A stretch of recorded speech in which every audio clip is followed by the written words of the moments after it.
Donc je suis Dorothée Delannoy, j'interviens dans le cadre de cette formation de formateurs pour MMC Formation. Voilà, et je suis formatrice depuis maintenant une vingtaine d'années. Cette formation de formateurs sur 2 jours a été déployée sur les 3 sites, donc Carquefou, Labège et Bourg-les-Valences, avec toujours le même déroulé, qui est sur 2 jours, qui est une formation qui est très pratique, très axée sur la pédagogie active. L'adulte apprend mieux s'il agit et s'engage, s'il fait lui-même. Donc l'idée, c'est bien d'amener des outils, des techniques en fait utilisables très rapidement, utilisables de suite. On avait la répartition du temps de prise de parole, c'est-à-dire dans l'expression orale de dire combien de temps je prends la parole et combien de temps je laisse la parole pour que... Parler de façon compréhensible. Ouais. C'est l'élocution. Ah, bah vous voyez, vous n'analysez pas de la même façon? Non, je ne l'interprétais pas comme ça. Ah bon? Non. Bah, il faut adapter sa façon de parler en fonction de son auditoire. Donc c'est bien sur le contenu, sur le choix des mots, sur le vocabulaire, en fonction de... Oui. Ouais. Ok.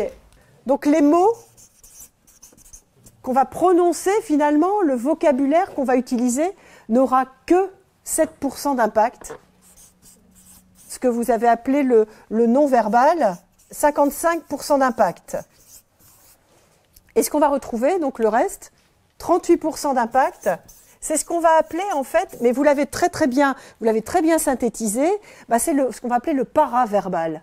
Donc le paraverbal, je dis toujours, c'est la musique de votre parole finalement. Dans les activités que j'ai prévues, est-ce que je balaie bien les voix multiples? C'est ça qui va être intéressant de se dire, est-ce que je touche aussi bien le somatique, l'auditif, le visuel que l'intellectuel?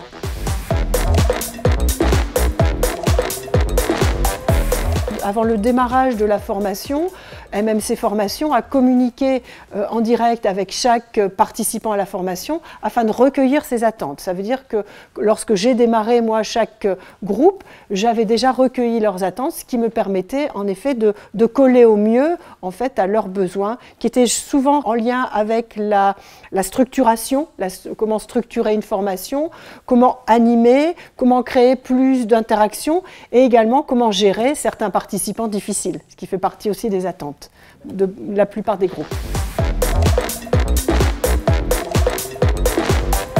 Au cours de ces 2 jours, évidemment, j'ai très rapidement pris conscience des bonnes pratiques qui étaient déjà en place chez la plupart des formateurs. En revanche, dans les plans d'action, ce qui est ressorti clairement, c'est l'importance de réactiver. Et on part du principe qu'une réactivation doit se faire quasiment toutes les heures. Il faut revenir, il faut répéter pour ancrer en fait le contenu. Plus d'alternance d'activités aussi, d'être moins sur de l'expositif et plus sur des activités interactives, voilà, avec leurs apprenants.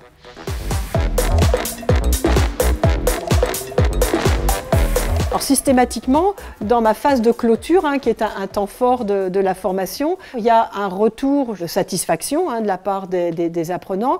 Tous ont dit en fait leur satisfaction d'avoir pu suivre cette formation et d'avoir récupéré vraiment une boîte à outils. C'est vraiment ça, des techniques, des outils pour animer différemment en créant plus d'interactions, plus de réactivation.